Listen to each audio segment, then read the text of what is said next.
The iron spikes pierce through flesh and bone with a wet, grinding sound that echoes across the dusty courtyard.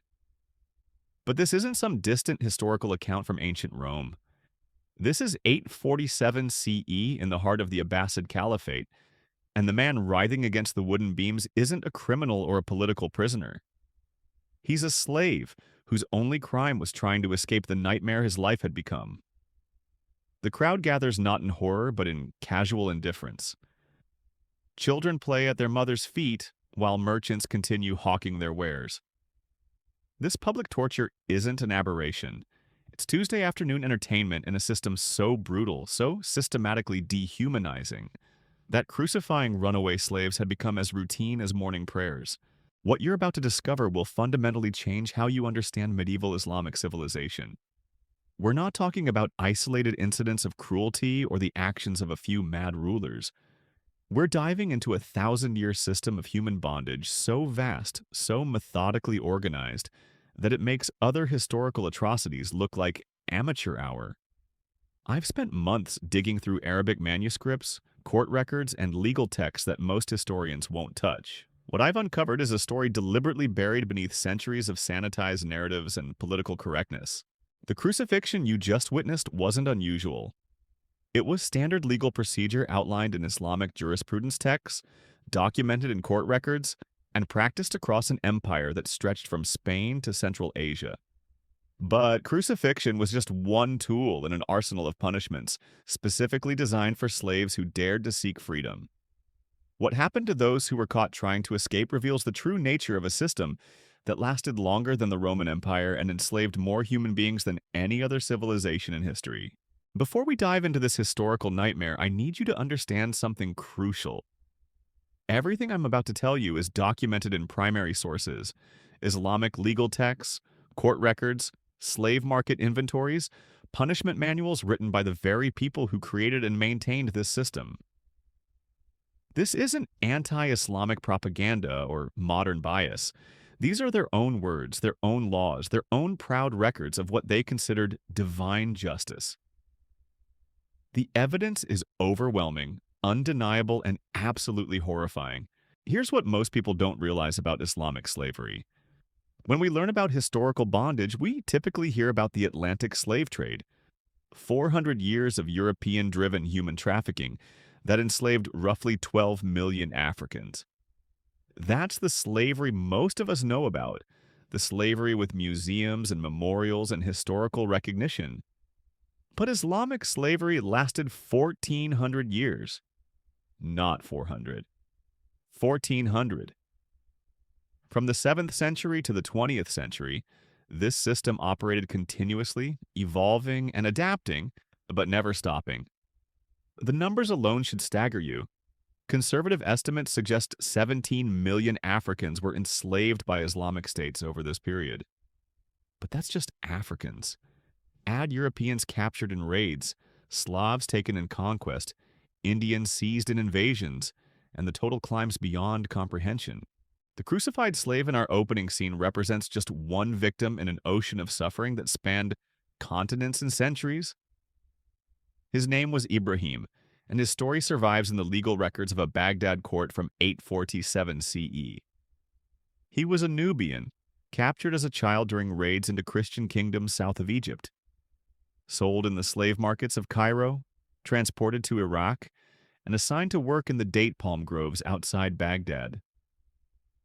For 15 years, he labored under the scorching sun, his body bearing the accumulated scars of whips, brands, and shackles.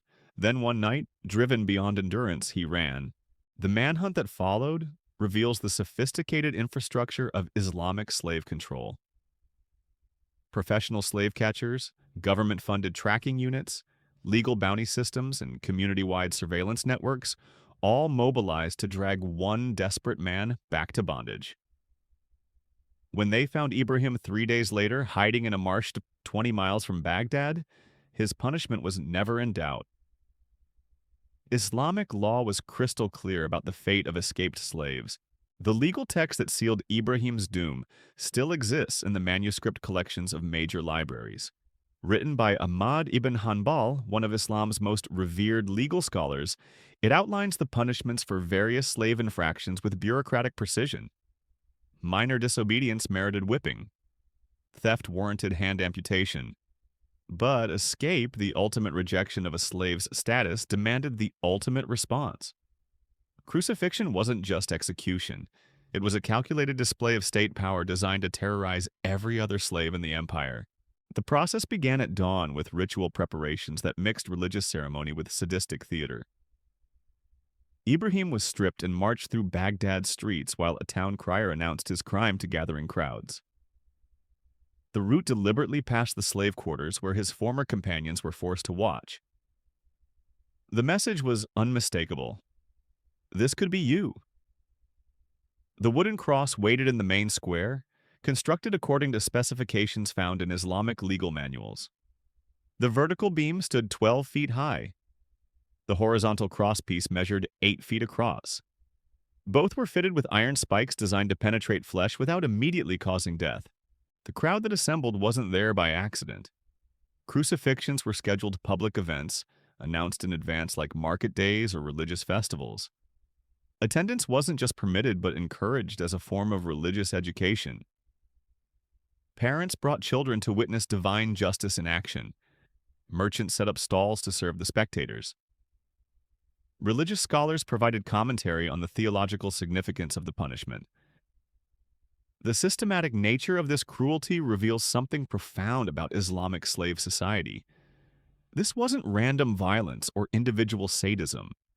This was institutionalized torture operating under the banner of religious law.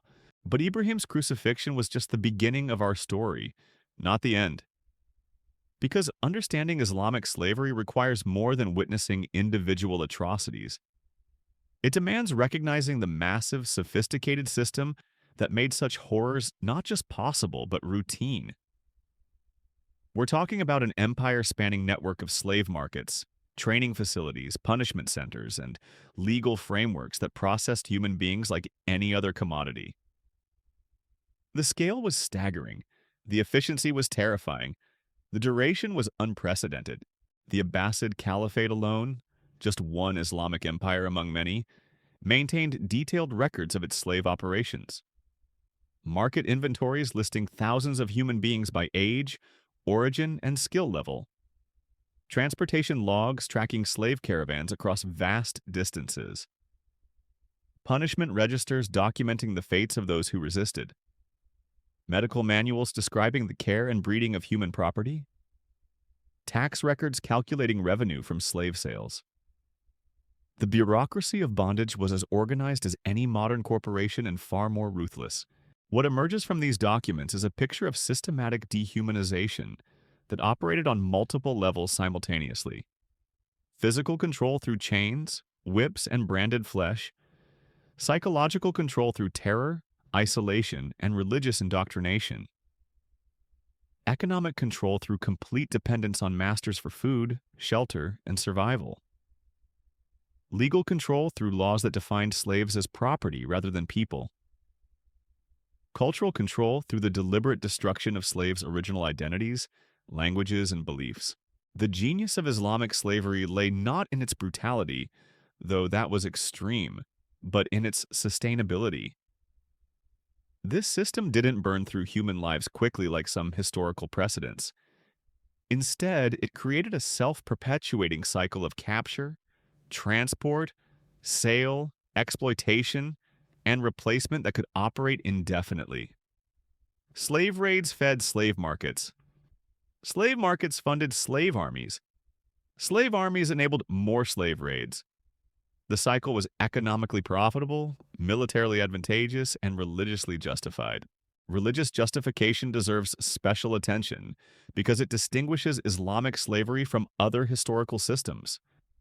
This wasn't simply economic exploitation or military conquest. This was holy war sanctified by divine command. Islamic legal scholars developed elaborate theological frameworks that not only permitted slavery, but mandated it as a religious duty. Enslaving infidels was portrayed as an act of mercy, giving pagans and heretics the opportunity to embrace the true faith. Slave raids were framed as missionary work backed by sword and chain. The legal texts are explicit about this religious dimension. Slaves captured in jihad were considered war booty, gifts from Allah to the faithful. Their enslavement was divinely ordained. Their resistance, sinful rebellion against God's will. This theological framework created a powerful psychological justification for behaviors that might otherwise trouble the conscience. Masters weren't exploiting fellow human beings. They were fulfilling religious obligations while civilizing barbarians.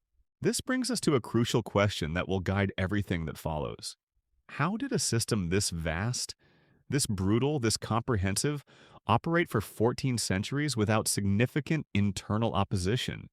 The answer reveals something disturbing about human nature and social organization. Islamic slavery succeeded because it created benefits for everyone except the slaves themselves. Masters profited from free labor. Merchants profited from slave trading. Soldiers profited from slave raiding. Scholars profited from justifying the system. Even poor free Muslims benefited from having a class of people beneath them in the social hierarchy. The economic incentives were overwhelming. A successful slave trader could become wealthy beyond imagination. A skilled slave trainer commanded premium prices for his human products. A master who bred slaves effectively could generate income for generations. The profits weren't just individual, they were systemic. Islamic empires funded their armies, built their monuments, and maintained their bureaucracies largely through slave-generated wealth. But economics alone doesn't explain the system's persistence. Cultural factors were equally important. Islamic society developed elaborate social mechanisms that normalized slavery and made it psychologically tolerable for participants. Religious ceremonies blessed slave purchases. Legal procedures regulated slave treatment. Social customs defined appropriate relationships between masters and slaves. Educational systems trained young Muslims to see slavery as natural and necessary. The normalization was so complete that many Islamic thinkers genuinely couldn't imagine society functioning without slavery. It wasn't just an economic institution, it was a cornerstone of civilization itself. Slaves performed essential functions that free men wouldn't or couldn't perform. They served in armies where loyalty could be purchased. They staffed harems where trustworthiness was crucial. They managed households where competence was required. In the minds of Islamic elites, slaves weren't just property. They were indispensable tools of governance and social order.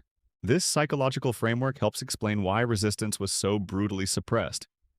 A slave who rebelled wasn't just protecting his individual freedom. He was challenging the entire social order. He was rejecting Allah's wisdom. He was threatening the economic foundations of Islamic civilization. Such rebellion couldn't be tolerated or forgiven. It had to be crushed with maximum force and public display.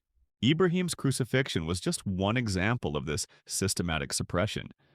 But his story illuminates the broader patterns that defined Islamic slave society for over a millennium.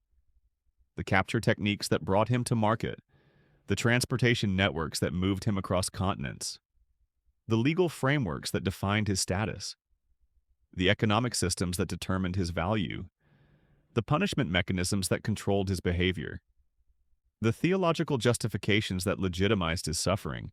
Understanding these patterns is crucial because Islamic slavery wasn't confined to one region or one historical period. It was a transcontinental system that operated across vast distances and adapted to changing circumstances over centuries.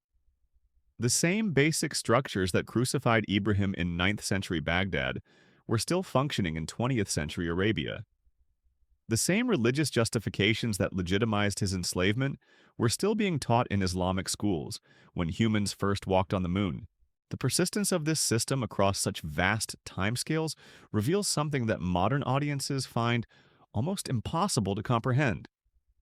We're not dealing with a historical aberration that lasted a few decades or even a few centuries. We're examining a foundational institution that shaped Islamic civilization for longer than Christianity has existed as an organized religion. When Muhammad first proclaimed his revelations in 7th century Arabia, slavery was already embedded in the social fabric. When the last official slave markets closed in Saudi Arabia in 1962, The system had operated continuously for 1,300 years. Think about that timeline for a moment. Islamic slavery began before Charlemagne was crowned Emperor of the West. It continued through the Crusades, the Mongol invasions, the Renaissance, the Age of Exploration, the Industrial Revolution, 2 world wars, and the beginning of the Space Age. Entire civilizations rose and fell while this system ground on with mechanical persistence. The Roman Empire collapsed after existing for roughly the same length of time that Islamic slavery operated as standard practice. The geographic scope was equally staggering. At its peak, Islamic slave networks stretched from the Atlantic coast of Morocco to the islands of Southeast Asia. Slave markets operated simultaneously in Cordoba and Samarkand, in Cairo and Delhi, in Baghdad and Zanzibar. The transportation routes formed a web of human misery that connected 3 continents. Caravans moved slaves across the Sahara Desert. Ships transported them across the Indian Ocean.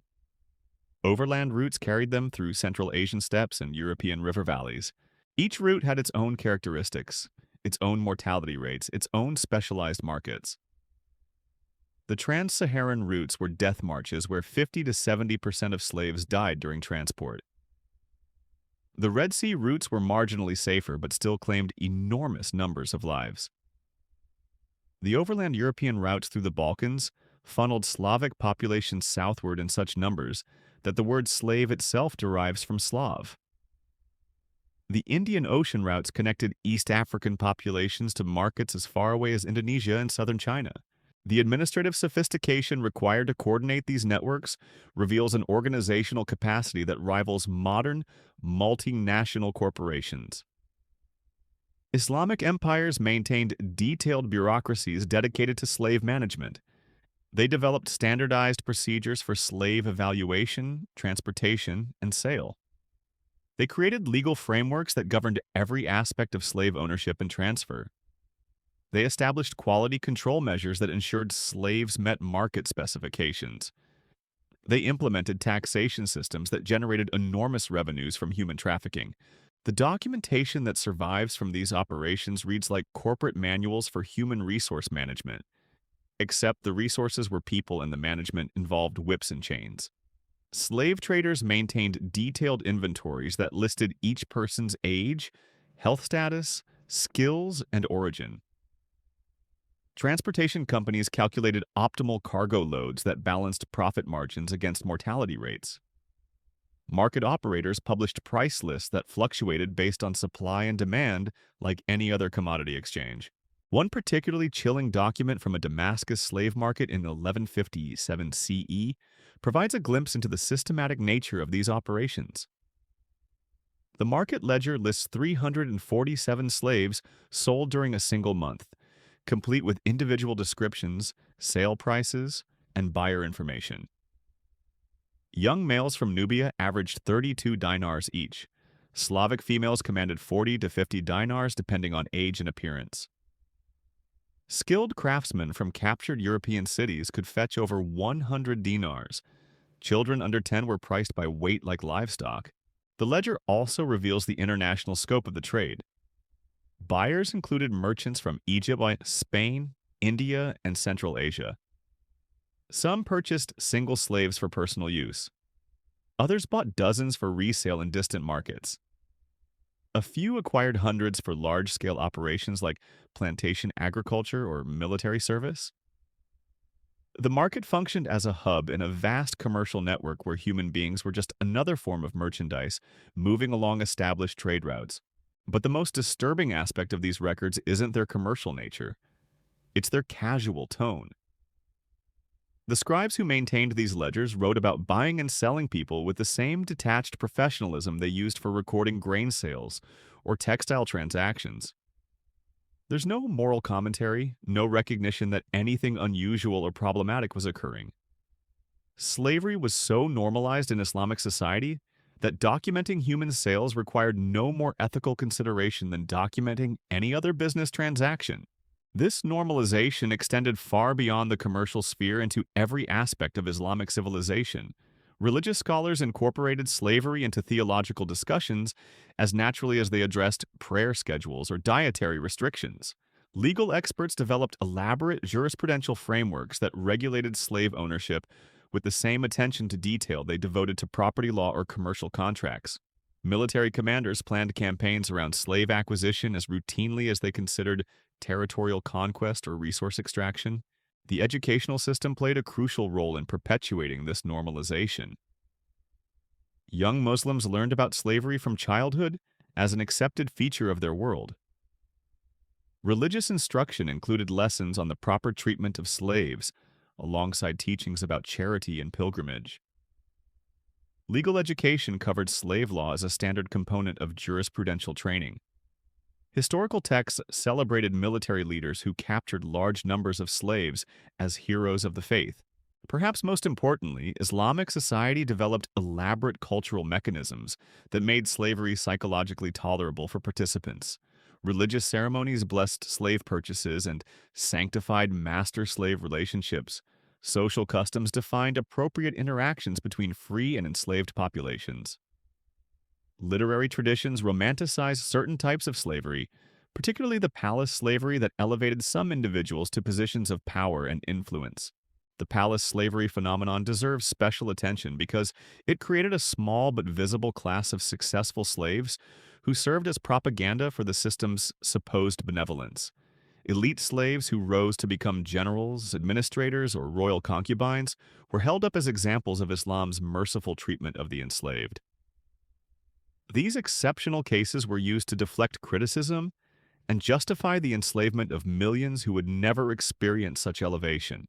The reality was that palace slavery represented perhaps 1% of the total slave population. The vast majority labored in agricultural fields, domestic service, or industrial workshops under conditions that were brutal and degrading. But the visibility of elite slaves created a powerful mythology that obscured the suffering of the masses. It allowed Islamic society to maintain the fiction that slavery was a pathway to advancement rather than a system of exploitation. This mythology was reinforced by legal frameworks that theoretically protected slaves from extreme abuse, while actually facilitating their systematic exploitation. Islamic law required masters to provide adequate food, clothing, and shelter for their slaves. It prohibited certain forms of physical punishment and mandated religious instruction. It even created mechanisms for slaves to purchase their freedom under specific circumstances. But these protections were largely theoretical rather than practical. Masters who violated slave protection laws faced minimal consequences unless their actions were so extreme that they threatened public order. The legal system was designed and administered by slave owners for slave owners. Slaves had no meaningful recourse when their rights were violated. The protections existed primarily to legitimize the system rather than to meaningfully constrain it. The purchase of freedom, or manumission, provides a perfect example of how theoretical protections functioned in practice. Islamic law allowed slaves to enter into contracts with their masters to buy their freedom through installment payments. This mechanism was celebrated as evidence of Islam's humanitarian approach to slavery. But the practical reality was that very few slaves ever accumulated enough resources to purchase their freedom, and masters could manipulate the terms to make manumission virtually impossible. Even when slaves did achieve freedom, they remained tied to their former masters through complex legal and social obligations. Freed slaves owed continued service and loyalty to the families that had owned them. Their children could be re-enslaved under certain circumstances. Their social status remained inferior to that of free-born Muslims. Manumission was less about genuine freedom than about creating a buffer class between slaves and free citizens. The economic incentives that sustained Islamic slavery were built into the system's fundamental structure. Every level of society benefited from slave labor, except the slaves themselves. Wealthy elites accumulated vast fortunes through slave ownership and trading. Middle-class artisans and merchants relied on slave assistants to maintain their businesses and households. Even poor free Muslims enjoyed social status advantages over the enslaved population. The government benefits were equally significant. Islamic states generated enormous tax revenues from slave sales and ownership. They staffed their military forces with slave soldiers who couldn't desert to rival powers. They filled administrative positions with slave bureaucrats whose loyalty could be purchased and maintained. They used slave labor for public works projects that would have been prohibitively expensive with free workers. This comprehensive economic integration made abolition virtually impossible from within Islamic society. Too many people had too much invested in the system's continuation. Any serious attempt to eliminate slavery would have required fundamental restructuring of economic, social, and political relationships. The costs seemed prohibitive while the benefits remained obvious and immediate. The religious justifications provided the final pillar supporting this vast edifice of human exploitation. Islamic theology didn't just tolerate slavery, it actively promoted it as a divinely sanctioned institution. The Quran explicitly recognized slave ownership and provided detailed regulations for slave treatment. The Prophet Muhammad owned slaves and used slave labor. The early Islamic community was built partly on slave-generated wealth and slave military service. These foundational elements made criticism of slavery tantamount to criticism of Islam itself. Religious scholars who questioned the institution risked accusations of heresy or apostasy. Political leaders who attempted reform faced resistance from powerful religious establishments.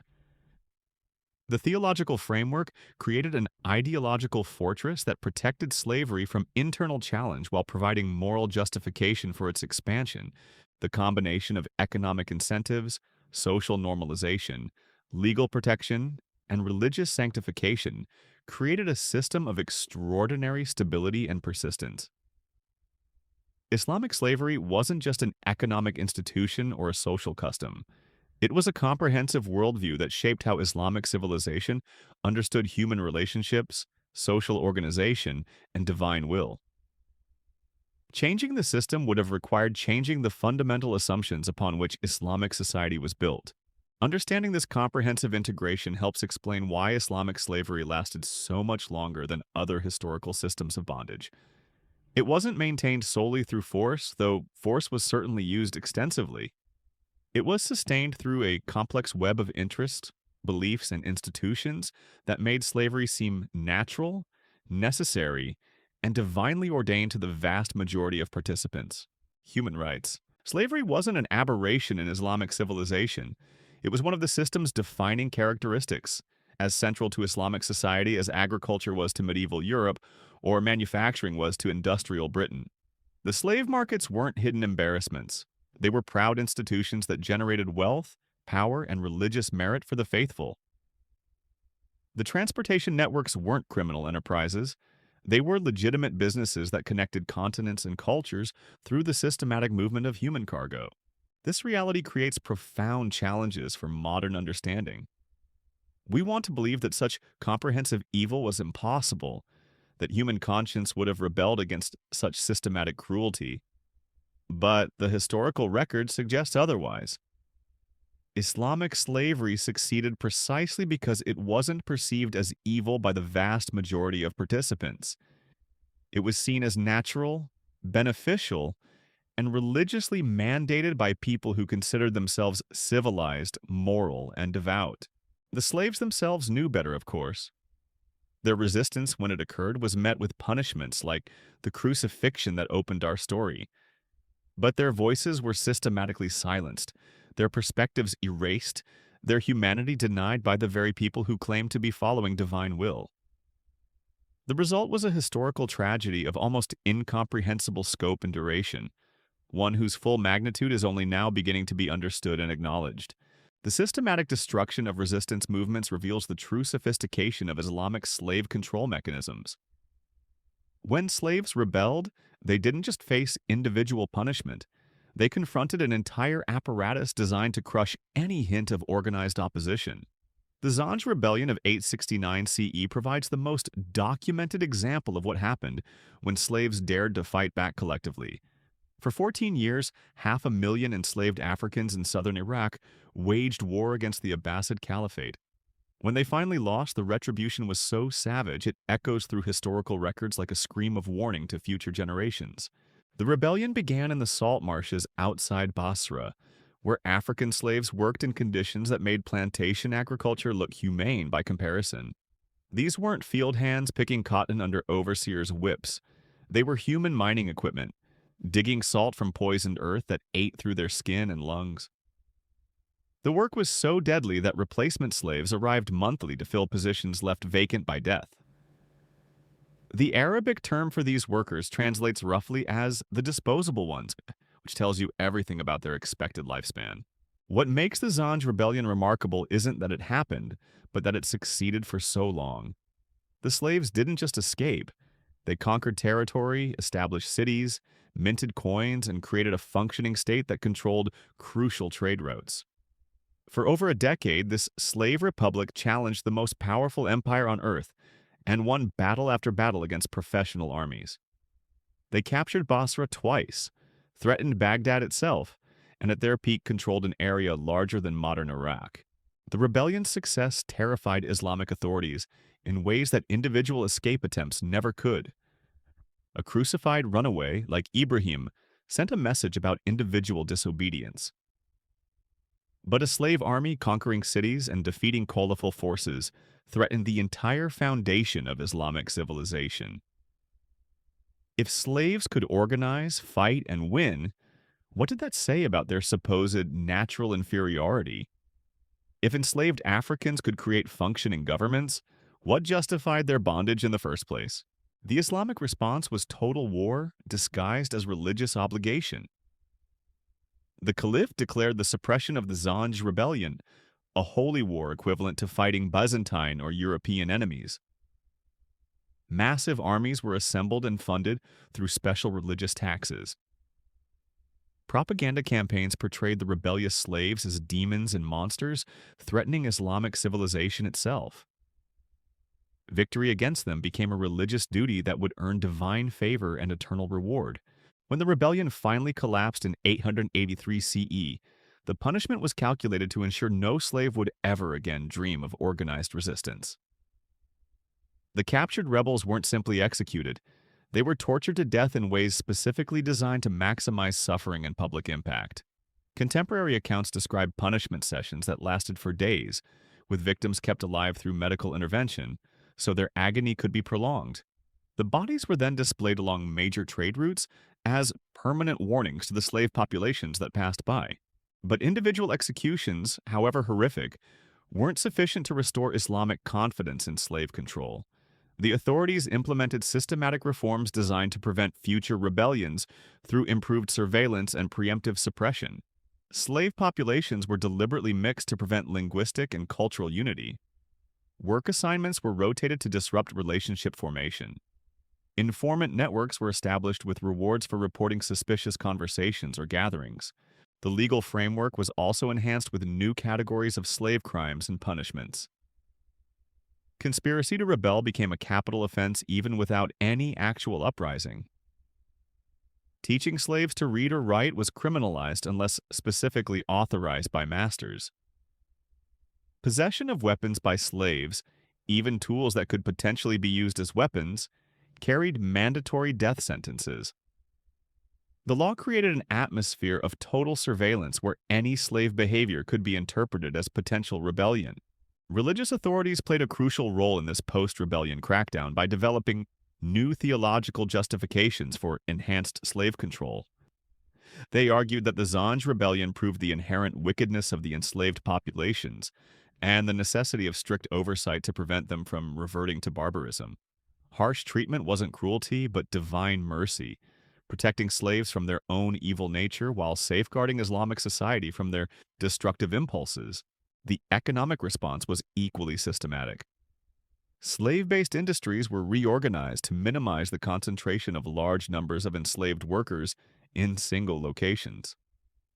The massive salt extraction operations that had spawned the rebellion were broken up into smaller units scattered across different regions.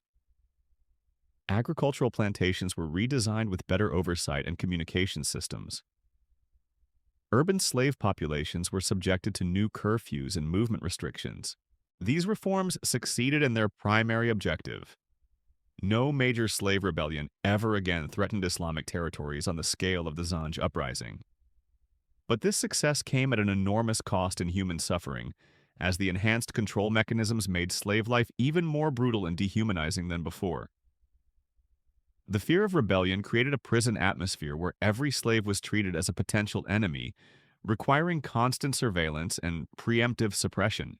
The transportation networks that moved slaves across Islamic territories reveal another dimension of the system's sophisticated brutality.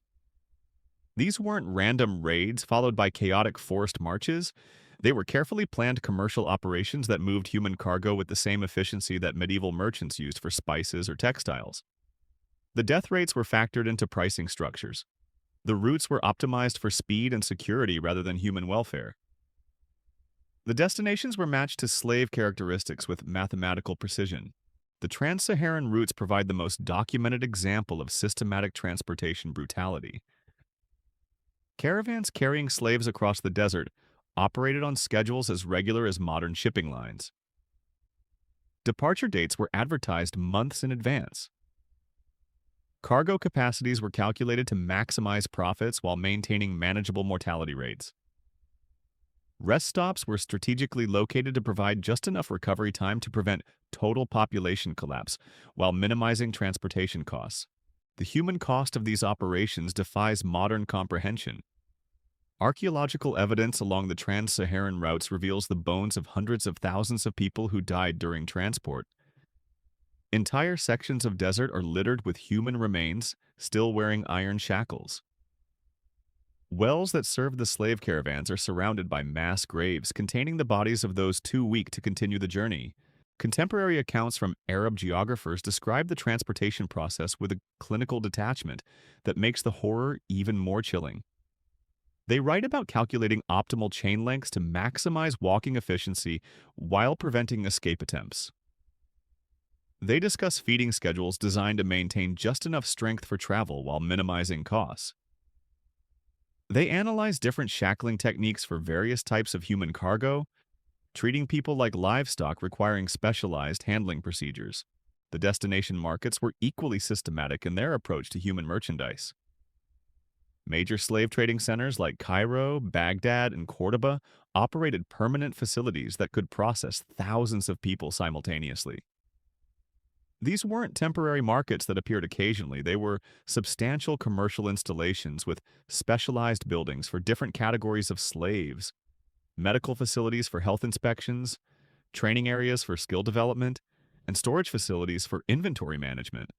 The Cairo slave market occupied an entire district of the city and employed hundreds of people in various aspects of the human trafficking business. Specialist evaluators determined slave quality and pricing. Medical examiners checked for diseases and defects. Trainers prepared slaves for specific types of work. Accountants maintained detailed records of inventory, sales, and profits. The operation rivaled any modern commercial enterprise in its scope and sophistication. Slaves were categorized and priced according to elaborate classification systems that took into account dozens of variables. Age, gender, origin, physical condition, existing skills, learning potential, and even personality traits all factored into valuation calculations. Different markets specialized in different types of human merchandise. Military slaves commanded premium prices in frontier regions. Domestic slaves were most valuable in urban centers. Agricultural slaves sold best in rural areas with large farming operations. The pricing mechanisms reveal the cold commercial logic that governed human trafficking in Islamic territories. Supply and demand fluctuations affected slave prices just like any other commodity. Successful military campaigns that captured large numbers of people would temporarily depress prices in affected markets. Plague outbreaks that killed significant slave populations would drive prices higher. Political instability that disrupted transportation routes would create regional price variations that enterprising traders could exploit for profit. Seasonal variations also influenced the slave trade in predictable patterns. Spring campaigns against European territories would flood markets with Slavic captives during summer months. Autumn raids into African kingdoms would provide fresh supplies for winter sales. The regularity of these patterns allowed traders to plan their operations years in advance and build sustainable business models around predictable supplies of human merchandise. The integration of slavery into Islamic economic structures was so complete that many industries depended entirely on slave labor for their continued operation. Sugar production in Egypt and Sicily relied on enslaved Africans working under conditions that killed most workers within a few years. Textile manufacturing in various Islamic cities employed thousands of enslaved women and children in workshops that operated around the clock. Mining operations throughout Islamic territories used slave workers for the most dangerous tasks that free laborers refused to perform. The agricultural applications of slave labor were particularly extensive and economically significant. Large estates throughout Islamic territories were worked entirely by enslaved populations living in barrack-style housing under armed guard. These operations produced cash crops for international export as well as food supplies for urban populations. The profits from slave-worked agriculture funded the military campaigns that captured more slaves, creating a self-sustaining cycle of exploitation and expansion. Urban slavery took different forms, but was equally economically important. Wealthy households employed dozens of domestic slaves for cooking, cleaning, childcare, and personal service. Artisan workshops used slave apprentices and assistants to increase production while reducing labor costs. Commercial enterprises relied on slave porters, guards, and clerks to handle the physical and administrative work that kept businesses operating. Even religious institutions owned slaves who maintained mosques, schools, and charitable facilities. The scale of urban slave ownership in major Islamic cities was staggering. Constantinople at its peak contained an estimated 200,000 slaves in a total population of around 400,000. Baghdad had similar proportions, with slaves comprising nearly half the urban population. Cairo, Cordoba, and other major centers showed comparable ratios. Slavery wasn't a marginal institution affecting a small portion of society. It was the foundation upon which Islamic urban civilization was built. The legal frameworks that governed slavery in Islamic territories were extraordinarily detailed and comprehensive. Islamic jurisprudence devoted thousands of pages to slave-related law, covering everything from purchase procedures to inheritance regulations. Legal scholars debated fine points of slave law with the same intensity they brought to questions of religious doctrine or commercial regulation. The resulting legal code was more extensive and systematic than the slave laws of any other historical civilization.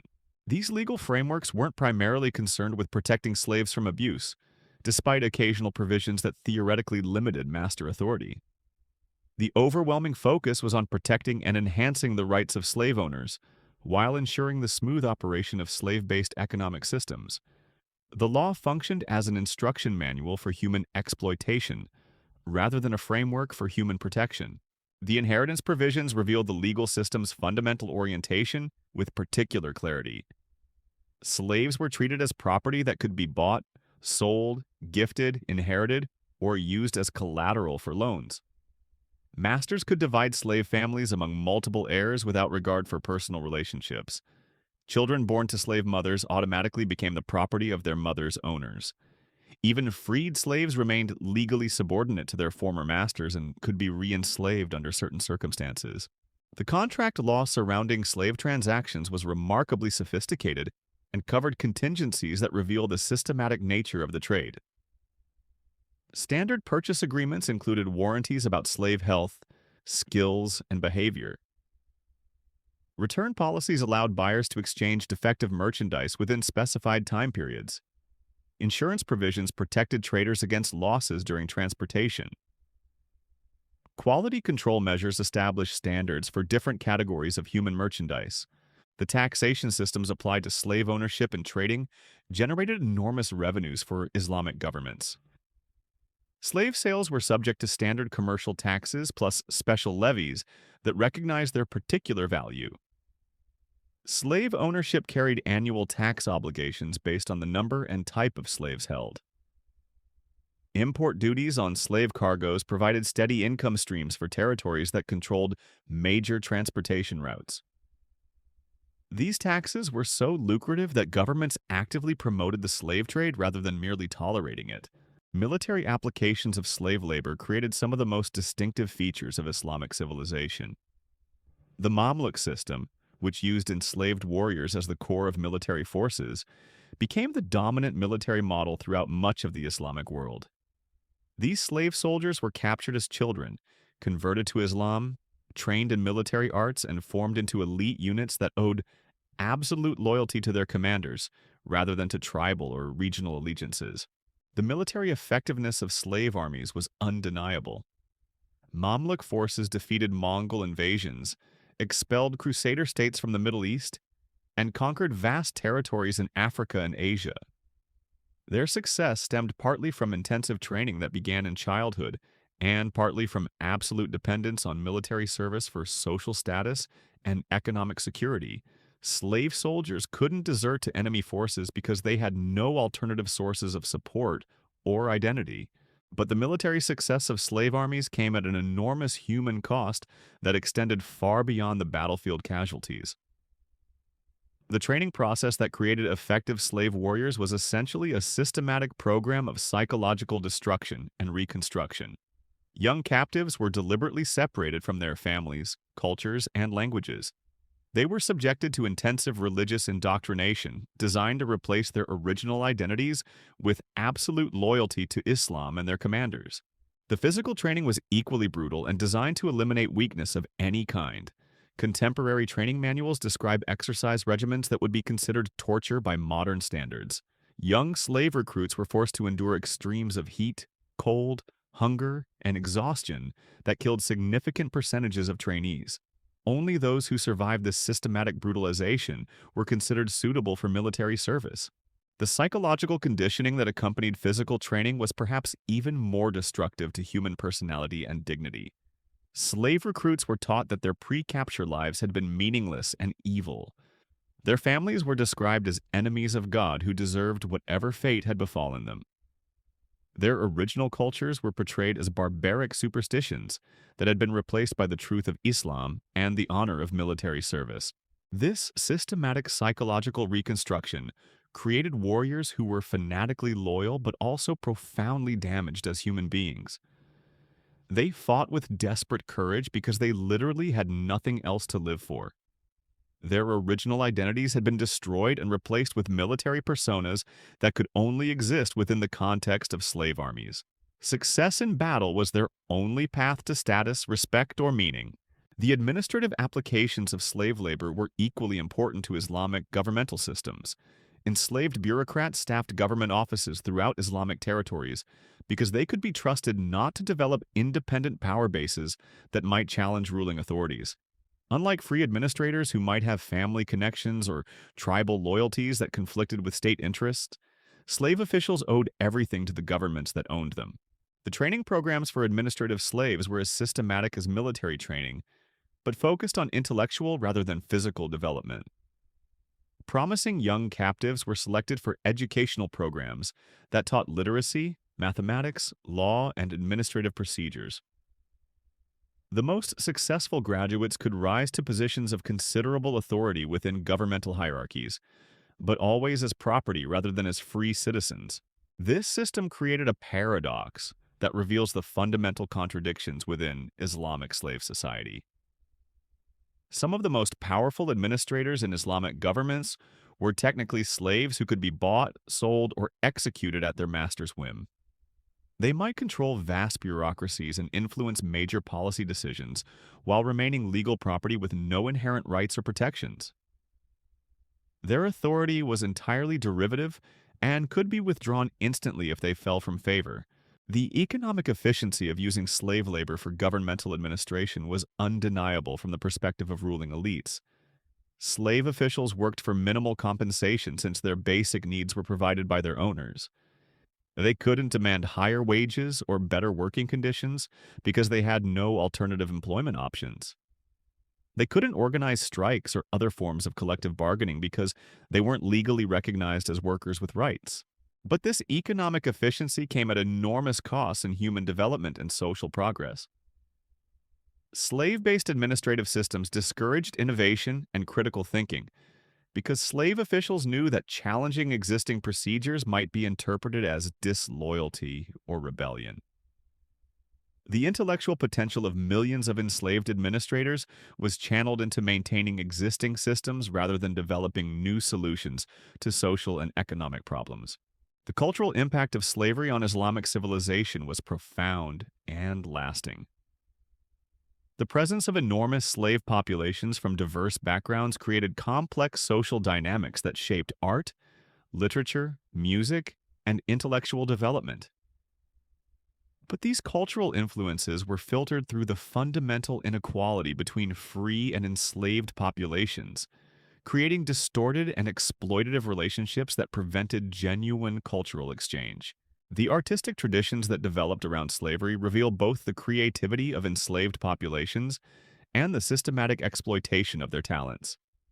Slave musicians, poets, and craftsmen produced works of extraordinary beauty and sophistication that enriched Islamic cultural life. But they did so as property rather than as artists, with their creations belonging to their owners rather than to themselves. Their talents were commodified and commercialized without any recognition of their humanity or rights. The literary traditions that celebrated certain aspects of slavery, particularly the romanticized versions of palace slavery, served important ideological functions in legitimizing the broader system. Stories of slave concubines who became queens or slave soldiers who became generals provided examples that supposedly demonstrated Islam's benevolent treatment of enslaved populations. These exceptional cases were used to deflect criticism and justify the continued enslavement of millions who would never experience such elevation. But beneath the romanticized surface, these literary traditions also reveal the profound psychological damage that slavery inflicted on both enslaved and free populations. The relationships portrayed in Islamic literature between masters and slaves are fundamentally distorted by the power imbalances inherent in ownership of human beings. Even apparently positive relationships were corrupted by the knowledge that one person owned another and could dispose of them at will. The religious impact of slavery on Islamic development created theological contradictions that Islamic scholars struggled to resolve throughout the system's long history. The tension between Islam's theoretical commitment to human equality and its practical endorsement of human bondage required elaborate intellectual gymnastics that ultimately weakened the religion's moral authority and philosophical coherence. The educational systems that trained Islamic religious scholars inevitably dealt with slavery as a central institution, requiring theological justification and legal regulation. This meant that every generation of Islamic intellectuals was indoctrinated from childhood to see slavery as natural and divinely sanctioned.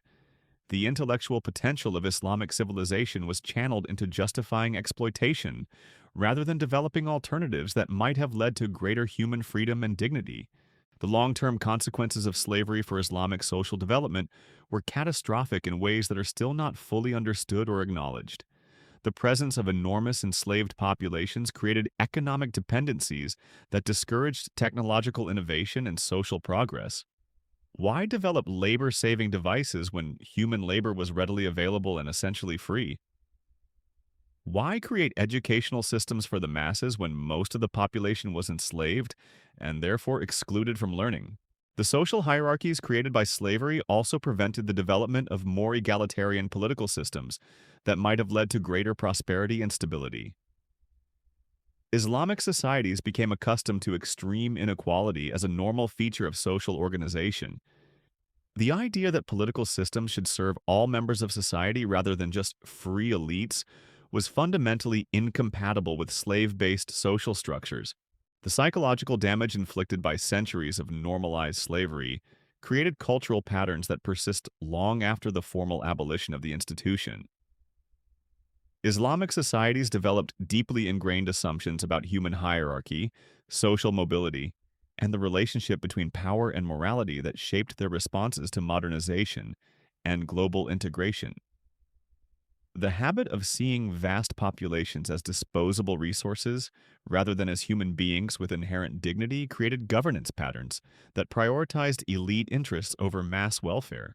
The economic structures built on slave labor also created long-term developmental problems that continued to affect formerly Islamic territories. Economies that had depended on free human labor for over a millennium struggled to adapt to competitive global markets that required technological innovation and educated workforces. The capital accumulation that had been built through slave exploitation provided impressive monuments and luxury goods for elites, but failed to create the infrastructure and institutions necessary for sustained economic growth. The demographic impact of Islamic slavery was equally devastating and permanent. The systematic removal of millions of people from African and European populations disrupted normal social development for centuries. Entire regions were depopulated. Gender ratios were skewed by the preferential enslavement of young women and men. Cultural transmission was interrupted as languages, traditions, and knowledge systems disappeared with their human carriers. The genetic studies that have emerged in recent decades reveal the scope of this demographic catastrophe with scientific precision. DNA analysis shows massive population bottlenecks in regions that were heavily targeted by Islamic slave raids. Maternal lineage studies revealed the systematic separation of families and the interruption of normal reproductive patterns. Y chromosome analysis demonstrates the preferential removal of young males from affected populations. But perhaps the most disturbing aspect of Islamic slavery's legacy is how thoroughly it has been erased from historical consciousness. The same system that operated for 14 centuries, enslaved tens of millions of people, and shaped the development of 3 continents has been reduced to footnotes in historical accounts that focus primarily on European slavery. The victims have been forgotten. The perpetrators have been excused. The system itself has been minimized or ignored. This historical amnesia isn't accidental. It serves important contemporary political functions by allowing modern Islamic societies to avoid confronting the moral implications of their civilizational foundations. It prevents meaningful discussion of reparations or acknowledgement of historical wrongs. It maintains myths about Islamic tolerance and benevolence that would be impossible to sustain if the full scope of Islamic slavery were widely known and understood. The contrast with how European slavery is remembered and discussed reveals the political dimensions of historical memory. European slavery, which lasted 4 centuries and enslaved 12 million Africans, is extensively documented, widely taught, and regularly commemorated. Islamic slavery, which lasted 14 centuries and enslaved far more people, is barely mentioned in educational curricula and has no significant memorials or museums dedicated to preserving its memory. This selective memory creates profound distortions in contemporary understanding of historical development and current global relationships. It allows Islamic societies to position themselves as victims of Western imperialism while ignoring their own roles as perpetrators of systematic exploitation. It prevents honest discussion of why certain regions remain underdeveloped, despite possessing enormous natural resources and strategic advantages. The oil wealth that has transformed parts of the Islamic world in recent decades was built on foundations laid by centuries of slave labor. The same trade routes that carried enslaved Africans and Europeans to Islamic markets later carried petroleum products to global markets. The same governmental structures that regulated slave ownership evolved into the authoritarian systems that control oil revenues today. The continuities are clear for those willing to see them. Understanding Islamic slavery also provides crucial context for contemporary discussions about immigration, terrorism, and cultural conflict. The same theological frameworks that justified enslaving infidels for over a millennium continue to influence Islamic attitudes toward non-Muslim populations. The same assumptions about cultural superiority that legitimized slave raids continue to shape Islamic responses to Western criticism and pressure for reform. The institutional memory of slavery as a source of wealth and power creates expectations and entitlements that affect contemporary Islamic political behavior. Societies that grew wealthy through systematic exploitation of outsiders may find it difficult to accept reduced status in global hierarchies. The psychological adjustment required to function as equal participants rather than dominant exploiters in international systems may be more challenging than outsiders realize. The demographic warfare that characterized Islamic expansion for over a millennium also provides important context for understanding contemporary migration patterns and their political implications. The systematic movement of populations across vast distances was a central feature of Islamic imperial strategy long before modern transportation made mass migration technically feasible. Current migration flows may represent continuations of historical patterns rather than entirely new phenomena, but recognition of these historical continuities shouldn't obscure the possibilities for positive change and development. Islamic societies have the same capacity for moral growth and institutional reform as any other human communities. The question is whether they will confront their historical legacy honestly and work toward more humane alternatives, or whether they will continue to deny and minimize the scope of past wrongs while perpetuating the attitudes and assumptions that made those wrongs possible. The story of Ibrahim, crucified in a Baghdad courtyard over 1,000 years ago, represents millions of similar stories that have been forgotten or ignored. His suffering was real. His desire for freedom was legitimate. His death was a crime against human dignity that deserves acknowledgement and remembrance. The system that killed him operated for over a millennium and shaped the development of human civilization in ways that continue to affect billions of people today. We cannot change the past, but we can insist on remembering it accurately and completely. We cannot resurrect the dead, but we can honor their memory by refusing to let their suffering be erased or minimized. We cannot undo the damage caused by centuries of systematic exploitation, but we can work toward creating societies that recognize the inherent dignity and worth of every human being, regardless of their race, religion, or social status. The choice facing contemporary societies is whether to continue the patterns of exploitation and denial that characterized Islamic slavery, or to break with that legacy and build more just and humane alternatives. The historical record provides clear warnings about where the first path leads. The question is whether we have the wisdom and courage to choose the second path while there is still time to make that choice meaningful. The iron spikes that pierced Ibrahim's flesh in that dusty courtyard were driven by human hands guided by human choices. Different choices could have led to different outcomes. The same is true today. History is not destiny. The future remains open to those willing to learn from the past and work toward better alternatives. The question is whether we will have the moral courage to make the choices that our shared humanity demands.